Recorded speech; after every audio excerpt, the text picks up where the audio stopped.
Bible, in Jeremiah chapter 29, reading from verse 10 to verse 14.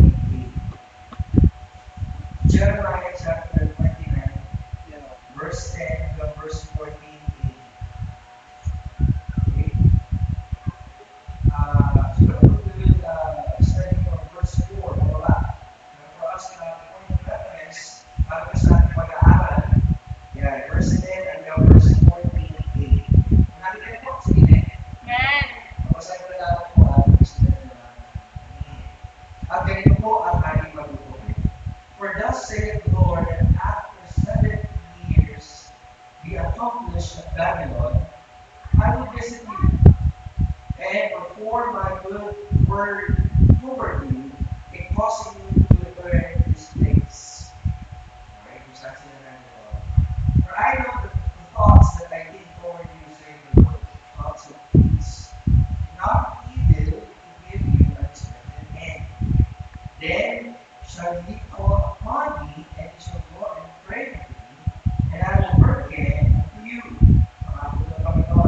And ye shall seek me and find me. When ye shall search for me with all your heart, and I will be found of you. Muli Panginoon, kami po ay kapasalamat sa pagkakataon na kami po pag-aaral ng aming Diyos. Father, we ask you to guide us and to bless us, Lord, with your Spirit, that the Spirit will continue to move in our midst. And nakita mo naman namin kami ng mga bagay na ako po namin pag-uwi. Hindi ko namin Panginoon minsan na sa mga pag-uwi. Salamat po. Ito po ang lahat ng mga Jesus. Amen. Maraming tayo. Ako. The call to restore a broken relationship. A call or the call to restore a broken relationship. Now, pagkakat po tayo sa verse 11 of chapter 29, it is the most one of use and abuse verse na alam po natin. Okay, so tingnan natin. So verse 11, sabi dito, okay? For I know plans that for I know the thoughts that I think toward you, saith the Lord. Okay? Thoughts of peace and not of evil, to give you an expected end. Maraming tao, ginagamit nila itong talatang ito, thinking that they can claim this verse as if parang pag nahihirapan sila, they can continue on with their lives. Sabagat alam naman ng Diyos, okay, yung plano, magandang plano para sa kanila. Now, you have to understand that we are students of the Bible. So, hindi lang po students of the Bible na nag-aaral sa Bible School. Lahat ng mananampalataya na nagbabasa, devotion, ginagamit ang salita ng Diyos, you are a Bible student. Ayan po ba? Amen. So, nakakatuwa akong isipin, mga kapatid, when you are a student of the Word of God, you learn how to observe, you learn how to interpret, and you learn how to apply. Kasi nga po, most of the failures na mga tao lumalayo sa Panginoon, lumilipat ng ibang sekta or nag-backslide because first, they do not understand God's Word.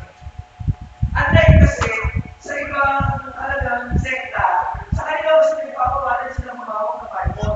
Kahit po hindi, pinag-aaralan po natin ang salita ng Diyos, not for us to preach, but rather to share natin kung yun nga ba talaga buhay natin ay sang-ayon sa sinasabi ng salita ng Diyos.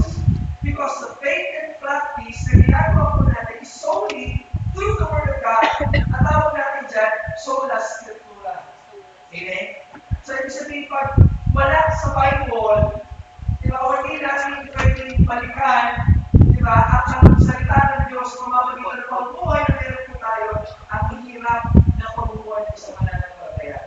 That is why we are blessed, okay, to have a complete, di ba, set of Bible from Old Testament to New Testament para makita natin ang salita ng Panginoon. But sabi ko ba, marami sa mga tao sa panahon po natin ngayon, na imbis na hubugin natin pag-aaral ng salita ng Diyos to conform the Word of God in our lives, na ano po, para tayo naging isang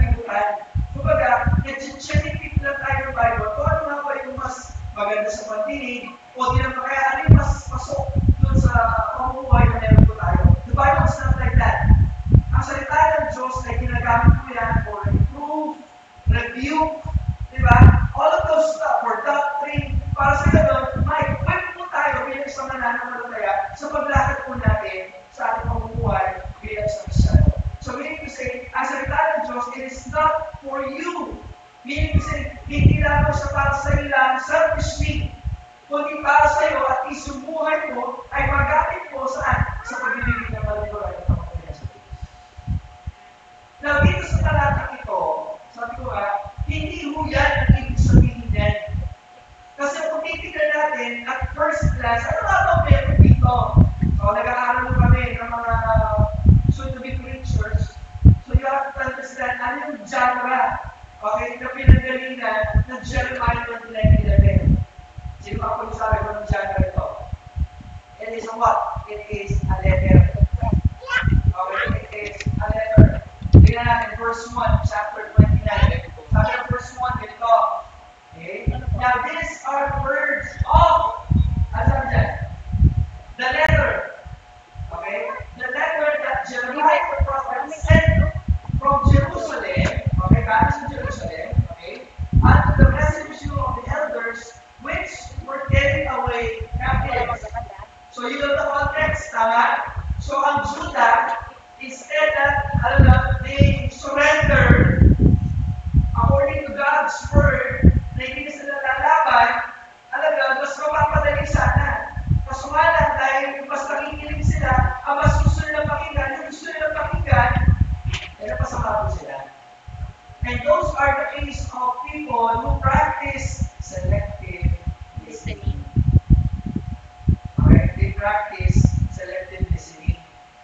Kaya sabihin, kapag ang pangaralan, hindi sumasang-ayon sa gusto na nakikinig, i-reject nila.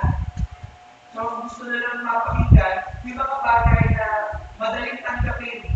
Para sa panahon natin ngayon, one of the easiest way for you to accept the good news, the very good news is what? For you to be what? Successful. Diba? For you to have plenty. Diba? Yung wala kang sakit, wala kang problema. Yung gusto ng mensahe sa mga kasabalan natin ngayon. Pero kung ituturo mo, ikaw ang kasalanan, kinakailangan mo baguhin yung mga bagay na dapat mo baguhin, at sumunod ka sa kalooban ng Diyos, ayaw nila yun. Bakit gusto nila blessing? What will happen when you practice selective listening? Kagaya ng taga-Judah, mangyayari, itutuwid sila ng Panginoon. Bakit? Tapos sila ng Panginoon. They are the people of God. They are the first people of God. Masuhala kasi nabago yun. Sino yung mga tao ng Diyos ngayon? Hindi na Israel. Kasi naputol. Binigyan na dahil ng mga bagong tao. Sino yun? The Gentiles. They're composed of Jews or Gentiles. Na hindi sila tatawagin in the light of Abraham, hindi tatawagin sila church. Kaya itong panahon na tatawag natin, church age. Bakit? They are called according to God's purpose. Kaya huwag kayo magtaka, kung bakit nahihirapan sa mananampalataya na magbuhay sa kaya sa kalooban ng Diyos. Bakit? Salvat sa kalooban ng Diyos eh. Pero kung saan kaya sa kalooban ng Diyos, ang dali na lahat ng bagay, nakihin ko kayo. So dito, sutuloy mo natin, sa verse 4, sabi ganito, Thus saith the Lord of hosts, the God of Israel, and to all that are carried away captive. Sabi dyan, bakit sila naging captive ulit? Hindi sila sumusunod sa Lord. Sunod. Okay? Ulit po natin. Whom, sabi dyan, I have caused. Sino nagsasalita dito ang Diyos? Whom I have caused. Sino naging dahilan? Pinitulugan ng Diyos. Bakit? Nakukunin sa sarili ng looban eh. Ganun din tayo. Tinutulit ka ng Panginoon, anak, mali yan. Pero pati kasi mali mo loob, sabihin nyo, okay, sige, yan ang gusto mo eh. Kaya that's what we call God's permissive will. Hindi dahil gusto niya, dahil makulit ka. At dahil makulit ka, para matuto ka, somehow matuto ka man, sige, sakyan mo yung gusto mo. Yan ang gusto mo eh. Tinutuloy kita para pagpalain, tinutuloy kita para maging maayos. Ayaw mo na maayos, din. Sige, hayaan lang kita. Basta ginagawa yung Diyos ginagawa niya po yun. Kapatid, ang Diyos, magalang siya. Okay?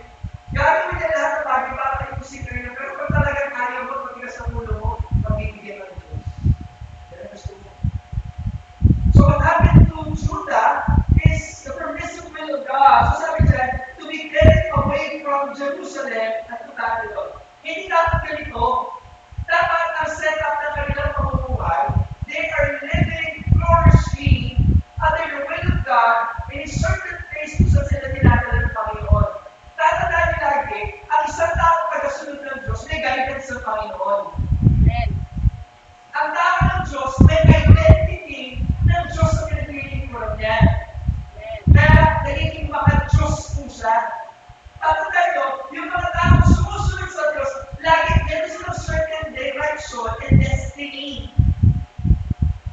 Kasi kung bakit ilalagay ng Diyos, pagpapalain kayo doon, gusto kayo bigyan ng kapayapaan kung saan ka man nandito. Kasi yun yung kalooban ng Diyos. Pero dahil ayaw mong sumunod, tatanggalin kayo doon. Bakit? Ayaw mo eh. Nagigits mo ba niyo? So, God had caused the Judah, or the tribes of Judah, okay, and other tribes as well, na sabi dyan, be carried away from Jerusalem, sabi dyan saan? Babylon. Pastor Sayan sa lugar na kaaway. Okay? That's supposedly yung mga lugar kung saan kino-offer nila. Pero dahil matigas sa pulo nila, kung sinumali yung mga, sino ba sa kaaway? Kung sinidyan eh. Pero di paalala mo na Diyos sa ating mga kapatid. God wants us to become victorious sa pamamaraan na gusto ng Diyos, hindi sa pamamaraan na gusto mo.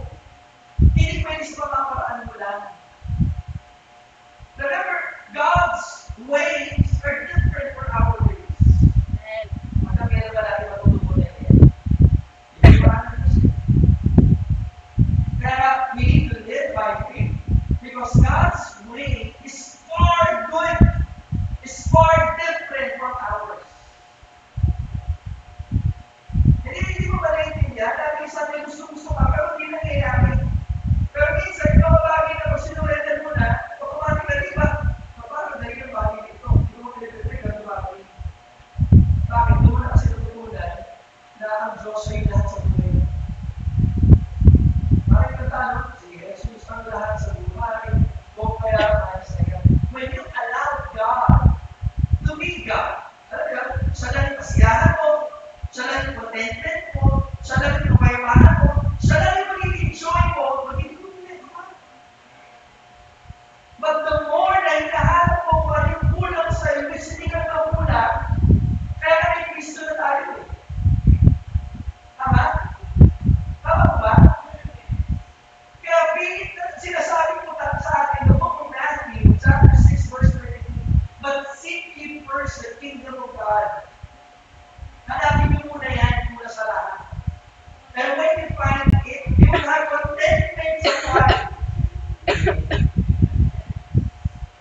Kaya sabi doon, if you find the kingdom of God or God Himself, all these things ang sabi doon shall be given, added. Bakit added, Pastor? Kasi very complete. Kaya dapat hindi ka na seloso, kompleto ka na eh. Hindi na dapat ingitero, kompleto ka na eh. Wala kang dapat kalalahanin, kompleto ka na nga eh. Yung taong nag-iisip ng bagay na kulang, yung mga taong hindi magpagpasalamat, kasi bumuhay ka, parang wala kang jokes, kulang. Kasi yung mga taong kompleto, kapayapaan, lalakad, contentment, hindi na maghahanap yan ng approval sa kanya ng bakit alam niya yung alam niya at kilala niya. Okay? So ngayon, the purpose of God is for them to undergo. Take note ha, yung sinabi ng Jeremiah 29:11, hindi ito sinasabi sa mga kapatid, sinasabi nito sa mga tagasunod niya na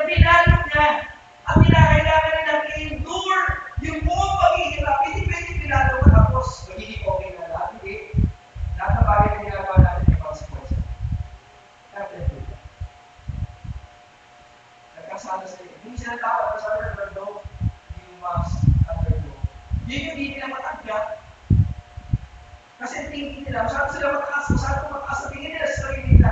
Hindi, anak tayo ng Abraham, anak tayo ng hindi tayo pumunta ng Babylon. Dapat mas marunong ako sa Diyos. Masasabi ng Panginoon, okay, ikaw, anak ko, will go to Babylon. Hindi na mapapagpapilin. Kaya sabi ng Lord dito, I have caused you to be carried away from Jerusalem at to Babylon. Tapos ang sabi nito, build ye houses, kayo ay tayo nun. Take note, dito lugar na pwede pa ako. This is the place of the enemy.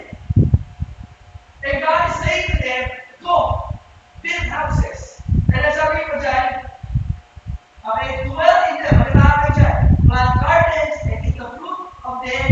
Take ye wives, beget sons and daughters, and take wives for your sons, and give your daughters to husbands, that they may bear your sons and daughters, that they may be increased there. Take note, ha? Increased there and not diminish. In short, tuloy pa rin yung buhay ninyo. Kaso wala na kayo sa land of promise. Nasa land of what sila? Nasa land of captivity. Bakit? Sinuway nila. Hindi nila makapag yun. By the way, yung sinasabi po dyan, take ye wives, not to the Babylon, kundi Israel din. Kaso wala lang, ibang lugar na kanan. Take note, ha? Kasi nangyari, later on, kumuha sila sa asawa, hindi ko mga taga-Israel, taga-Babylon. Kasi another kasalanan na naman.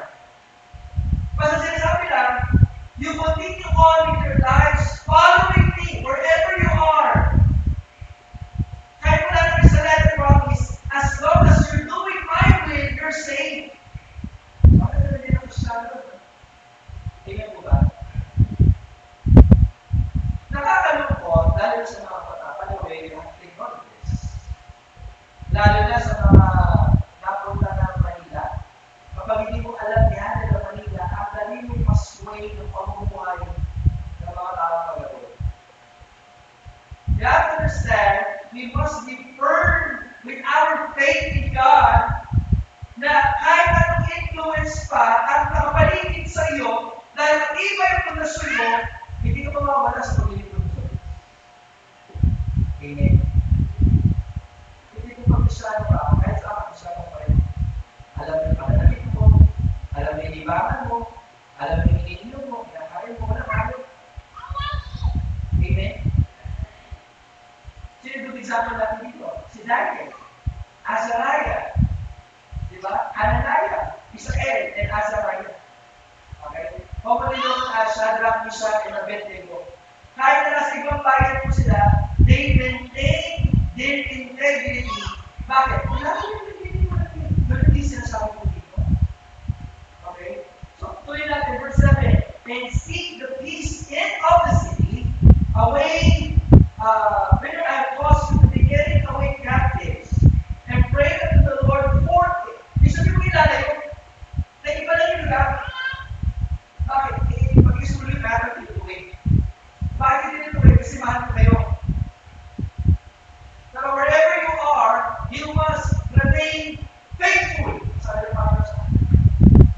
Ano yung faithfulness nila? Not in your own selves, but in the relationship with God. Tuloy po natin. For in the peace thereof shall we have what?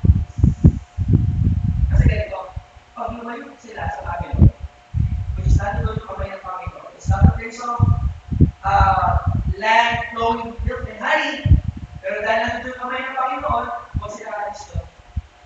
Kahit nahirap, huwag sila alis. Kasi umalis sila, na wala ka kamay ng Panginoon, kahit saan ka man, hindi ka magkakaroon. Nagigas niyo? Masama kasi masyado naging proud ang Judah to the point na parang ako, hindi ko na promise. Hindi din nalooban ng Diyos. Hindi nga eh! Hindi gusto ng Diyos. Sulit mo. Amen. Amen po ba? Amen. So tuloy po natin. Verse 8, ano yung sabi ng Panginoon? For thus the Lord of hosts, the God of Israel, let not the prophets or the diviners that be in the midst of you deceive you, neither hearken at your dreams which you cause to be dreamt, for they prophesy falsely unto you in my name. Sabi dyan, I have not sent saith the Lord. Bakit? Yung mga prophet po sila, ako, inis dyan na tayo sa akin yan, sa reward yan. Dapat balik tayo sa Jerusalem. Kaya kasi, yan ang problema sa mga mananampalataya. All throughout their lives, they believe na kapag nasa Panginoon sila, it's all about comfort. Christianity is not about comfort. Christianity is all about following God's will, no matter how uncomfortable.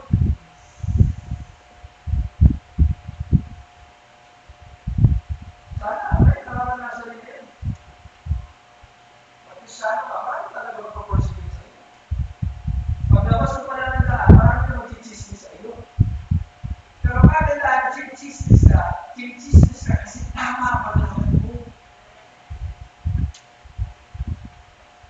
Sana pinag-chismis ka na, alam na, wala kang puta, malinis na para ba, guguling mo yung sa pag-aaral, pero naglilipid ka sa Panginoon. Huwag mo ipapadain mga mananampalataya.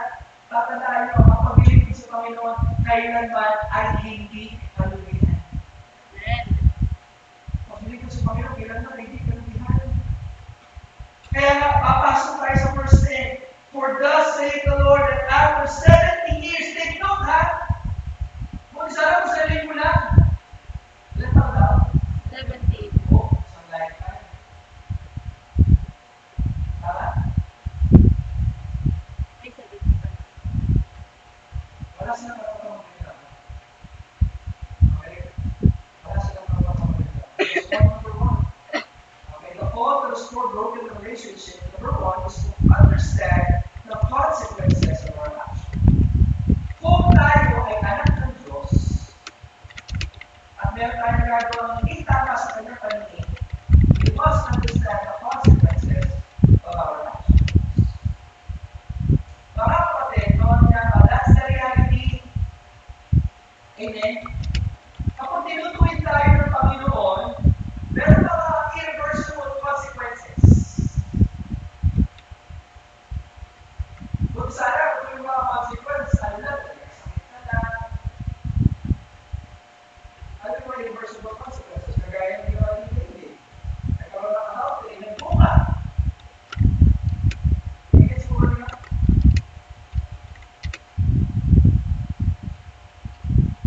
Masabi, lagi na nagkaroon ito. Nag-drugs. There are irreversible consequences. O, nakawarin ng Diyos. Pero dahil sinira ko na tawag mo, magpusa ka. Pero kung kailan, dito lang naman yan. Nagigits mo ba niyo? Mga kapatid, even the life of Paul, may nararamdaman po siya karamdaman. Okay?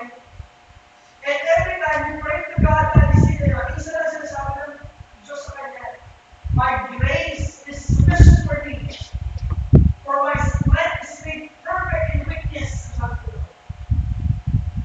Imagine mo 3 times a week to pray with thorn in the flesh.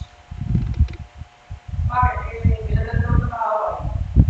Mga kapatid, sa atin bilang isang mananampalataya, we always remember and to understand, alam mo, kapag gumawa ka ng kasalanan, may consequence yan. Ayaw mo ng consequence. Huwag ka gagawa ng kasalanan. Hello? Kasi minsan ang Kristiyano, gusto niya, pag nagkasala ko, consequence. Okay, kaya, pag umili ng tao niya, wala na consequence, hindi yun. Pero sinabi Jeremiah 29:11, as sinasabi ng Panginoon, you must bear the consequence of your sin. Nagkasala ka, 70 years, bakit? Ano ka ng lagi?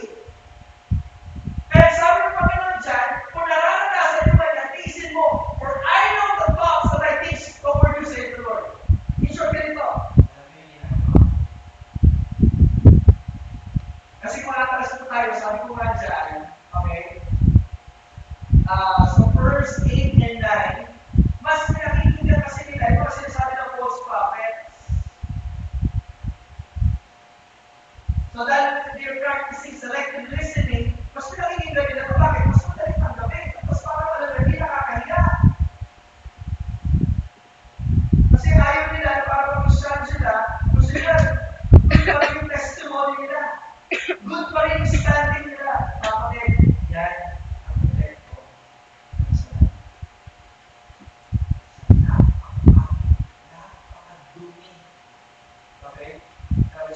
resulta ng tamang pagkakas. Di ba may tao ko? Nakikinig po ba kayo? If a church, hindi na siya nag-preach about sin, start where to go. Bakit walang ganda ng Diyos?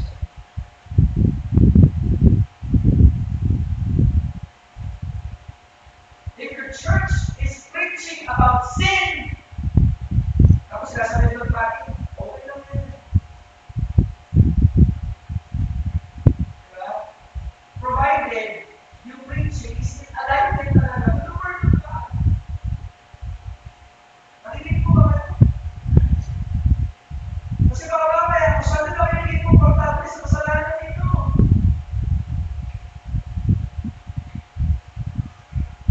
Oo nga, hindi ka nga open sa sabi, you are against LGBT. Pero natuwa ka nanonood, device.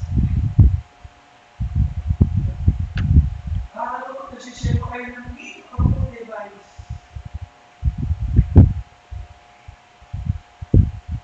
What does that state? Yung conditioning sa mananampalataya, na dumating siya sa punto na yung ginagawa niya, hindi niya na alam kung kasalanan ba o hindi. Kasi naging katulad, wala namang tinatapakang tao. So kahit mali na, alam mo yan, ipapaulit ko. I hope and I pray that we should develop a sensitivity every time sin arises.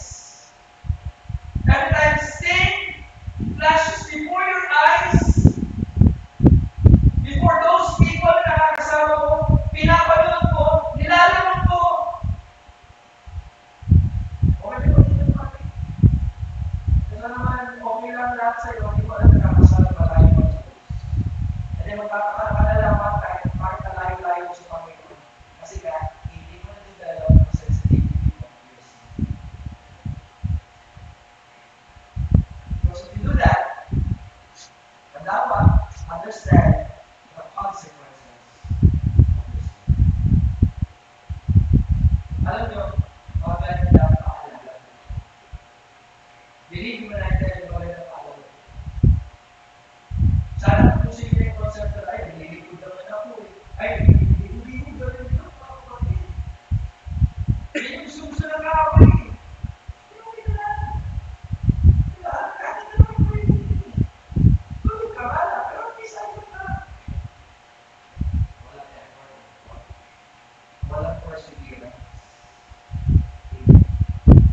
Ang puso ngayon, ang puso type of Christianity, yung walang sacrifice. Ay, hindi mo siya. Diba? Sacrifice is an important part of worship. I don't think it, there's something taken, I will not offer anything that costs me nothing. When you worship God, it will cost you your time. Matutulog ka na alam, devotion ka. Sabi siya ng awal, pagod ka, na. Hindi ba alam natin, Michael, nakaka-off ka naman sa devotion. Hindi kami, malakak. Ako sa devotion, nilalo ka pa rin, wala ka ba ng 3 days? Hindi pala na ang bulo. Anything that costs you nothing is not worship. It is so precious to God that when we worship Him, we go to every gathering of the church. Wala kang pera, namumutang ka lang, binubugbog ka ng mga mahal mo sa buhay, just to attend. Hindi masarap na worship. Amen. And as you go to the gathering, nakikita mo yung mga bagay na dapat baguhin. Hindi masarap na pagbiling ko.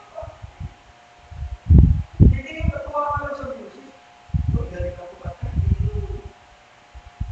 Naiintindihan mo yung lyrics ng music. Alam mo yung babaguhin mo. At lalo ako ang nagkakay mo.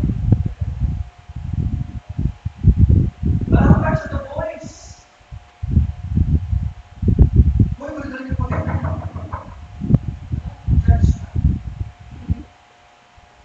Stop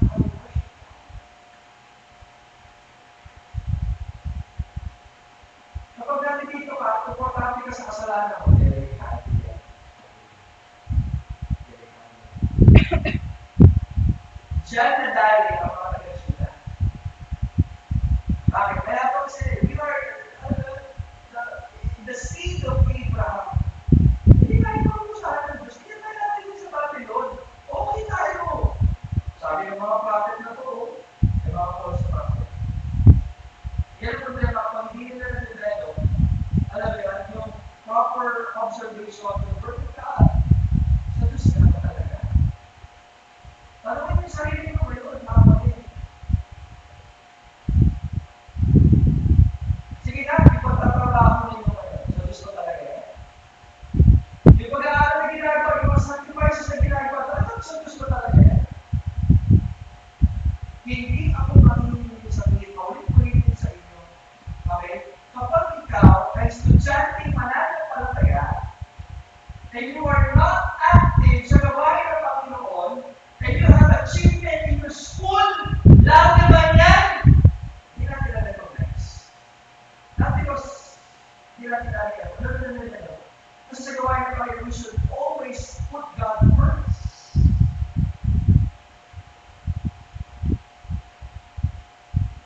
Masama sa pastor, kung hindi nyo, lalagay ka natin sa tamang perspective. Kasi kapag mali ang ating pananaw sa pagkilipod, wala, okay lang pala. Re-recognize ka na kasi mapalino ka eh. Mas wala, mapalino ka sa sarili mo lakas. Mas maganda. Natapos ka sa pag-aaral, wala kang malawin, pero piliin mo na maging active na naglilingkod sa biyaya. Hindi ko pinapalawin. Kasi ang tanging recognition na kinakailangan na natin ay hindi sa tao, kundi sa Diyos. Kasi sa tao, madali natin pa ako natin. Pero kung hindi natin yung maintindihan, kapatid, masyadong mababaw ang ating sensitivity. Kinakailangan natin pag-ibig. Pangalawa, kapatid, we need to understand, the consequences of our action. Now, the call for a growing relationship number 2 is to undertake character change. Undertake character change. Na kailangan natin dumaan sa panibagong pagbabago. Okay? Kasi nga, binabago tayo ng Panginoon from glory to glory. Hello? Pakinig ka na, lalo-lalo na kung tagal-tagal mo sa gawain ng Panginoon. Always remember na marami pa ang papabuhay sa atin. Huwag mo sabihin, ako tagal na ako, pastor. No! Sa kaaway yan. Kaya nga, yung grace ng Panginoon lagi, they're new every morning. Why grace? Hindi ka dapat pagbigyan. But still, always remember, hindi pa tapos ang Diyos sa iyo. Marami pa bago dito.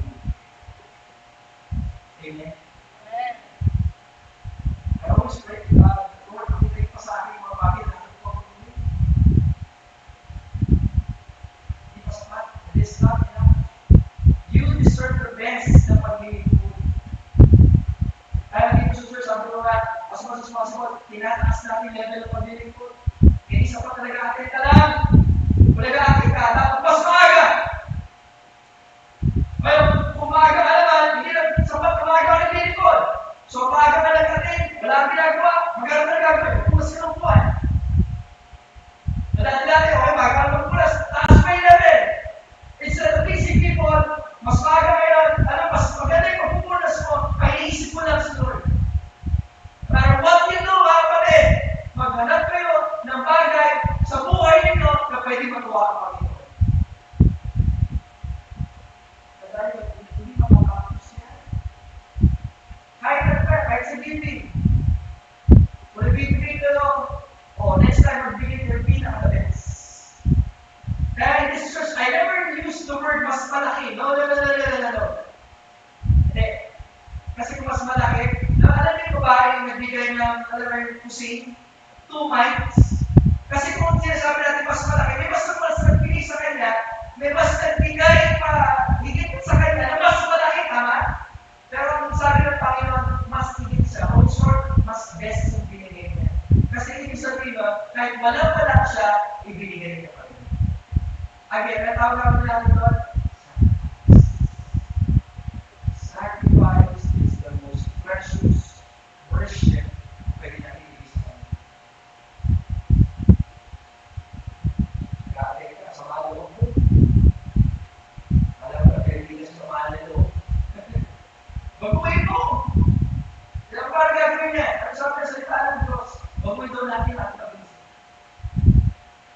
not conformed to this world, but be transformed by the renewing of your mind, that He may prove what is that good and acceptable and perfect will of God. Sabi ng Romans chapter 12. Amen. The problem of believers, wala natin na yun. Sabi nila siguro. Alam na, nakontento na tayo, is kontento na. Huwag mo na ako mangyari. Nagpray kayo mamaya, nag-ask you close. Pray to the Lord. Sana pakita niyo pa po yung mga bagay na dapat ito patuloy. Lalo sa mga mananampalataya na naging very familiar po sila, when they're living in familiarity, minsan, kahirapang pa ka eh.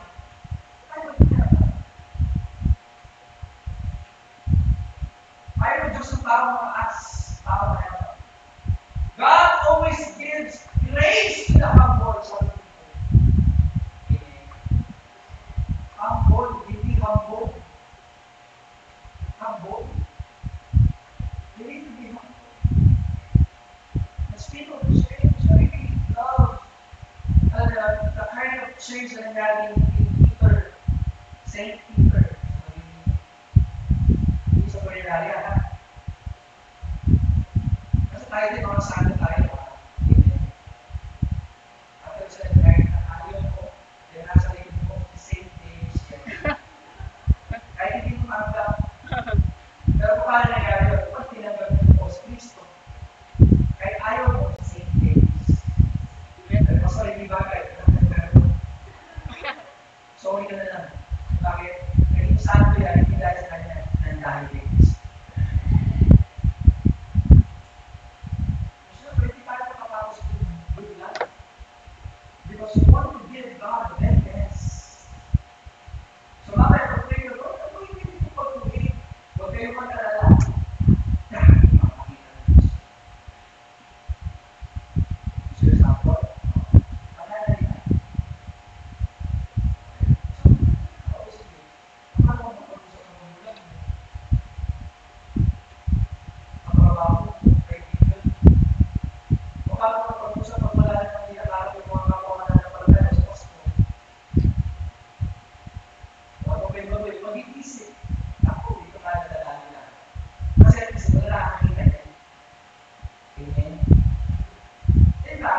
when we sin against God, walang nagiging ibang audience na ibang tao balikan kay God. When we sin, the only audience that we have is who? Christ. Kasi kahapon, na-anticipate nila rin eh. Diba? Nung hindi ka mananampalataya, sa kanya rin, nung hindi ka mananampalataya ka na, expected nila lahat yan. So, ang tanong dito, ikaw, paano mo gagawin na mabuhay na may kapanalan, hindi ka mag-gagawin sa sarili. Kasi kahit kaunti, wala tayong kapanalan. Pero dahil kay Kristo, pwede tayo maging banal. Amen, diba? So, we need to pray to God, diba, na, Lord, pagkita niyo sa akin, mga bagay dapat ito. At analita, isip, sa inakala niyo mabuting gawa, hindi ko na mabuting gawa. Alam niyo ba yan? Kasi minsan kaya ka gumagawa ng mga mabuting, alam mo kasi may kapalit. Pero hindi siya magiging mabuting gawa. Bakit hindi kapalit? Nandito ba kayo?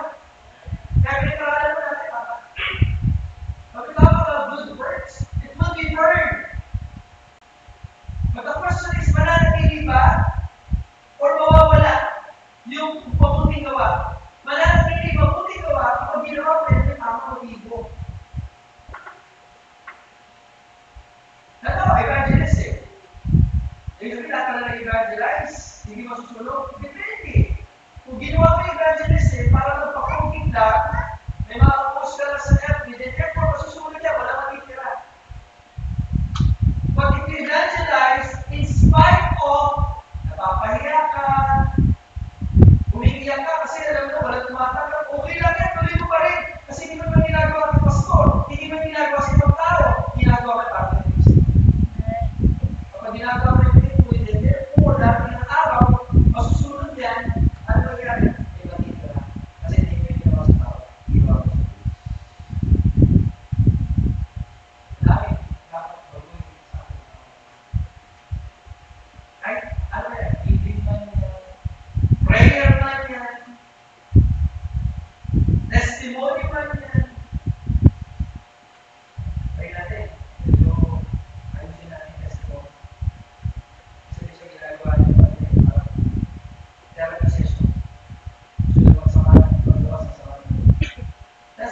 is giving a track na ginawa ng Diyos and that's it. Actually, ang testimony din gusto ko matagal, dapat ng 5 minutes. Bakit? You're just testifying na. Isa kasi, ito lang sa totoo lang na, kahit na mag-testify na, minsan sobrang haba, hindi ka na nakakita. Kasi when you testify, you're not just giving a testimony just for you na parang mag-mix sa ibang tao, pero gusto mo lang i-testify na goodness of God. Nagigasi po ba? Hindi naman isa na po sa pahabaan eh. Pero ako din, you must understand again that we're doing all this stuff not to become a people pleaser, pero again, we're not to become a pleasers of God. What I don't please in them as well. Number 10, last time about us. The call to restore our broken relationship with God is to undergo a certain correction. Ito na. To undergo certain correction. Itutuwid tayo ng Panginoon. So kaya mo na sinabi siya, so I know the thoughts that I think toward you. Kasi sinasabi ko ng Lord, sinasabi ko ng Lord sa mga taga-Israel, pinapano kayo, you have to bear with them. Kasi hindi nila matanggap eh. Kaya kung tatanggapin itong i-apply itong verse na ito, dapat pinalo kayo. And pag pinalo kayo, kung yung condition ka ang hirap, ang hirap tanggapin, doon pala papasok ng verse na ito. Kasi sabi ng Panginoon ko, I know the thoughts that I think toward you. So very good. Kung may consequence, sige, gawin mo. Kaya talaga, kung napapalo.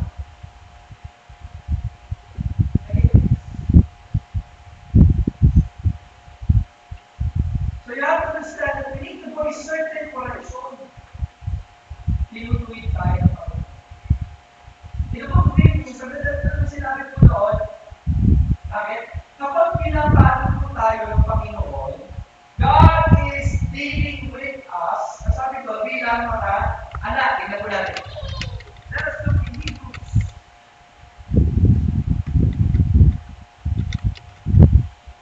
Hebrews chapter 12. Okay? Hebrews chapter 12, verse 5.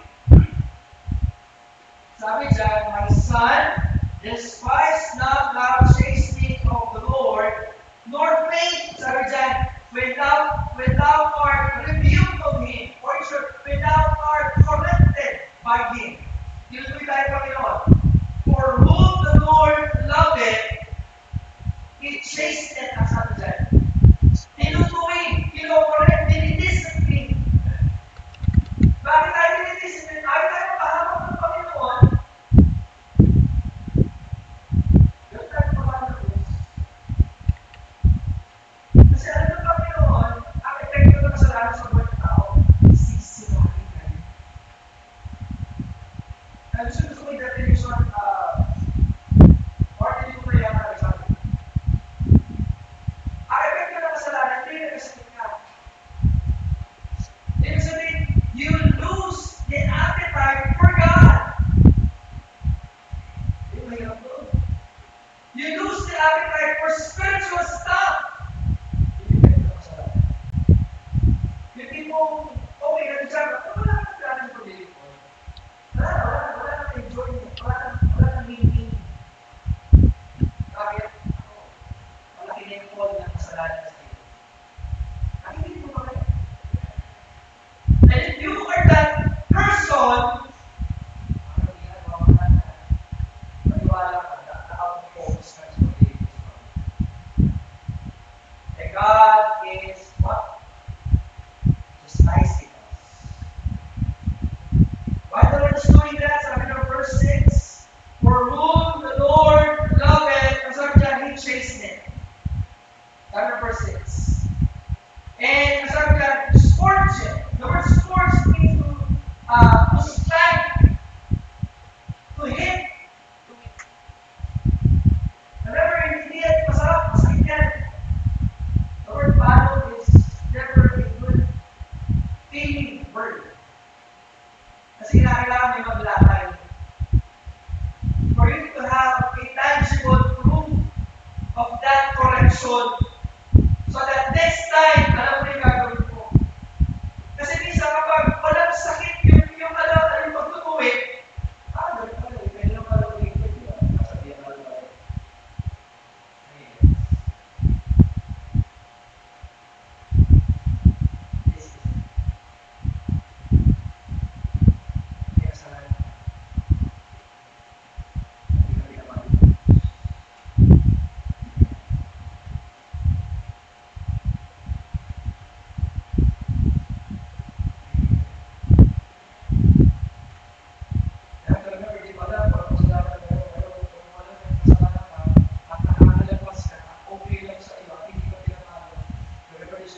hindi ka anak ng Diyos.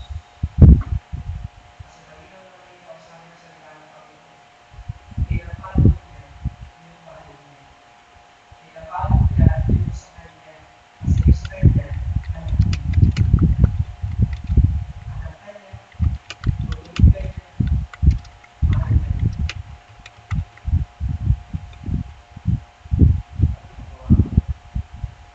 Ano po ba ang pinapalot kayo ng Diyos?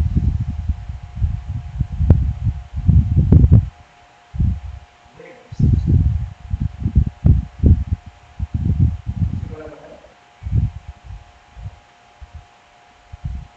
Hindi ko sasabi, tutulayan, totoo na. So, kailangan yung mag-asawa, kapag hindi ka rin yun.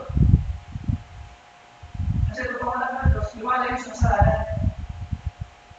Hello? Pag alam ng Diyos, hindi na bumuhay sa kasalanan, lumayo sa kasalanan. Ngayon, kapag nagkasala yan,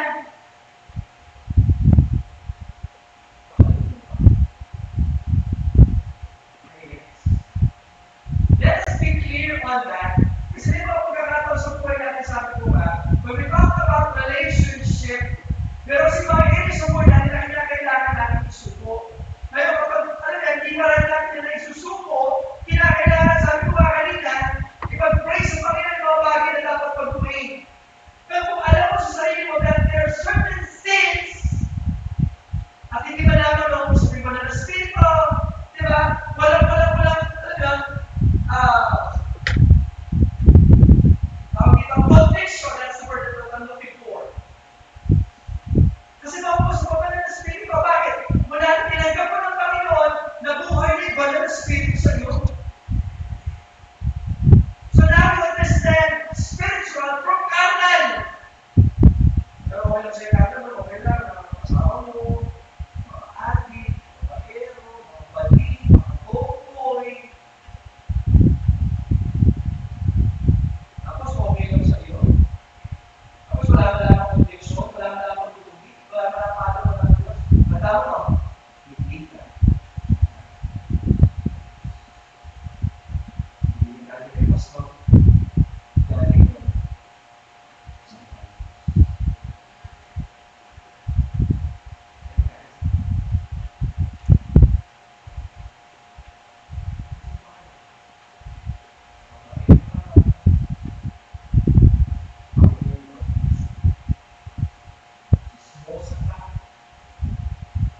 Sometimes, yung mga chismosa, they take it lightly. Hindi ko mga chismosa. Hindi ko mga wala ko mga Kristiyano chismosa. At chismoso. Di ba, ladies?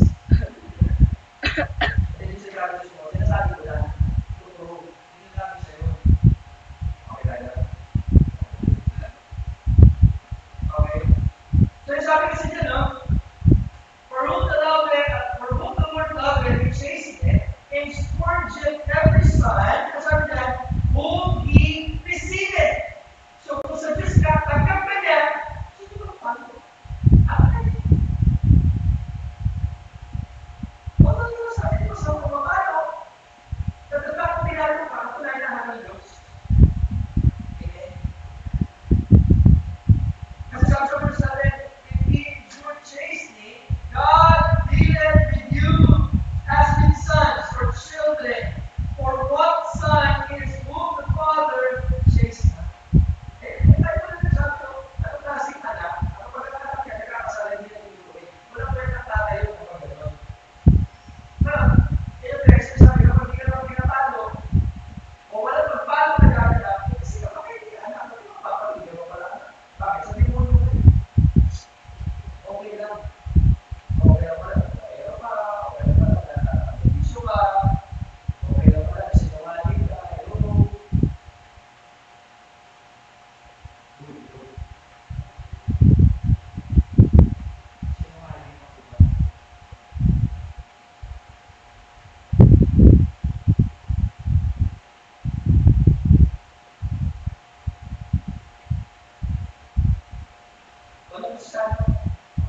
and the Father of spirits that live.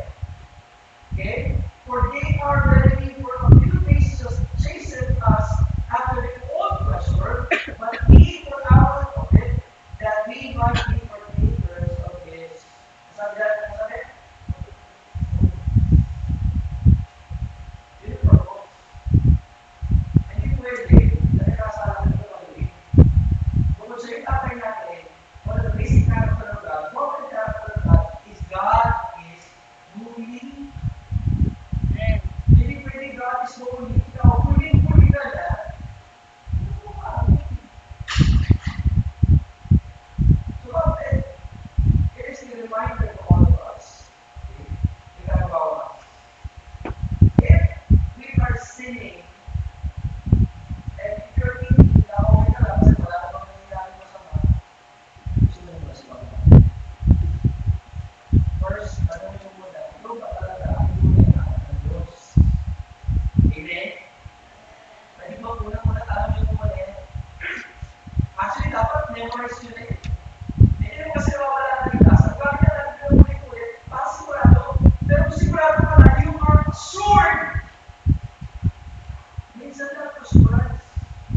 Kasi kung ulit ang assurance, hindi ka sa assurance. Eh, sabi mo muna, hindi ka assured. So, pag una assured ka na, sigurado na yun.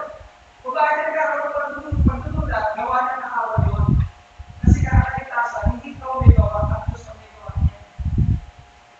Rest assured that when you are saved, you are once saved, you're always saved unto God. Ano yung sabihin na pwede magkasala ko ulit? Hindi na ibig sabihin ng once saved, always saved. Ano yung sabihin ng once saved? Sigurado ang Diyos na kanyang ginawa at mapag-aawakan natin na kapag tayo ligtas na base sa kanyang gawa, sigurado ligtas na tayo. Nakakasiguro ako. Amen. Amen. So if we are in a relationship with God, somehow siguro nakakamalas ka ng Panginoon sa oras ng Panginoon. And using that in a relationship with God. But remember, God is always concerned. Like how can Peter?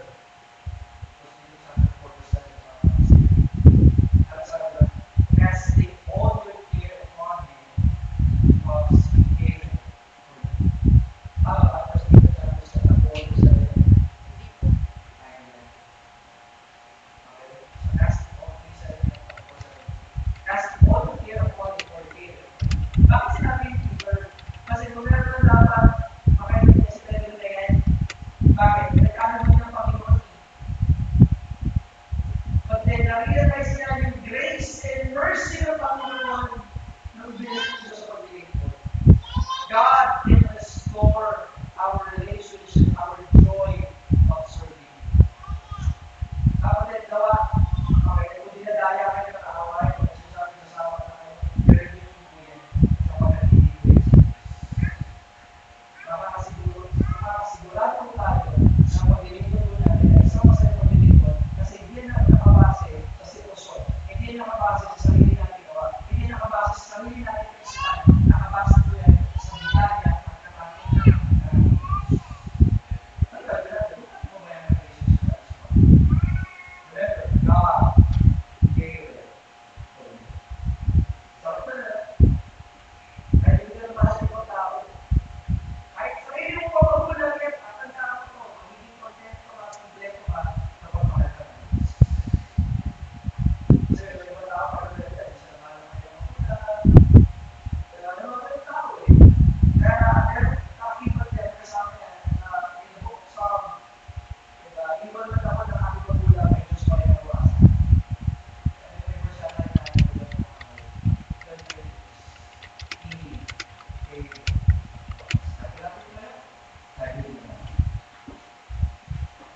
First Peter 5:7. Tayo may malalaman. Muli, Panginoon Diyos, salamat po Ama sa gabi nito. Tuloy nga po na napakabulit po sa pagkakas. Ang iyong biyaya, awa, sinipanaman po kami, Panginoon Diyos, para pagbigay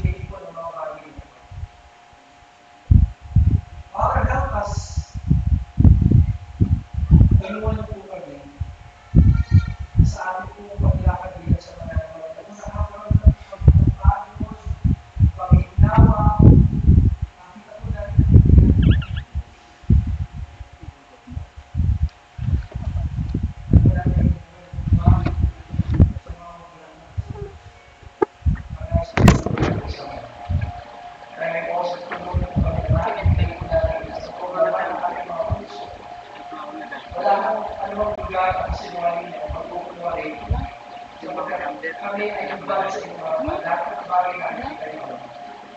Kaya dalangin po namin ako sa bawat aspeto na ang pagbibigay mo ng ating buhay, ang pagbibigay mo ng mga naglalangin sa inyo. Ikaw ang Diyos na dapat tumanggap ang pinakamataas ay di po natin dapat magiging ang pagbibigay mo ng ating sa inyo. Salamat sa buhay, salamat sa mga, salamat sa atas. Salamat sa pamilya, salamat sa mga, salamat sa Diyos.